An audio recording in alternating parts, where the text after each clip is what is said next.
Moulsecoombe. My Lords, I very strongly support this amendment. I want to congratulate the noble Lord Dobbs for putting it forward in the first place.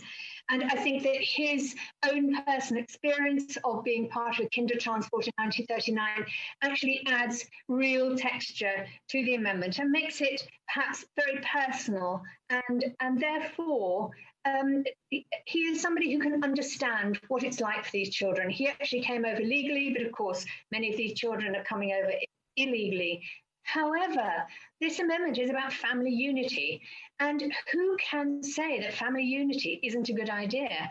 In fact, I thought it would be a central tenet of any Tory party manifesto, family unity. So I'm just staggered that there is any suggestion that this might not be a good thing. Now, the government's recently made some announcements on asylum, which have been absolutely fascinating. Things like new legal routes will be created. That's interesting. More detention.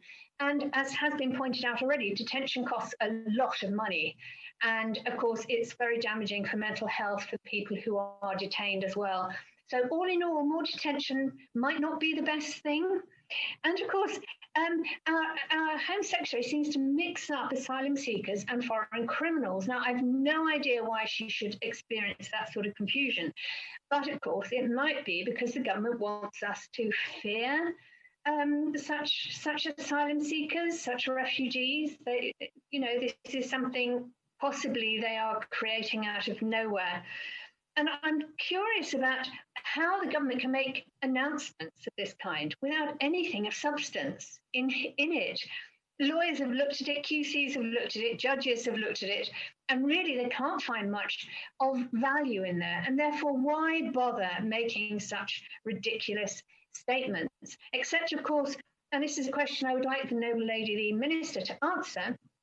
Is this a government and a Home Secretary completely out of ideas?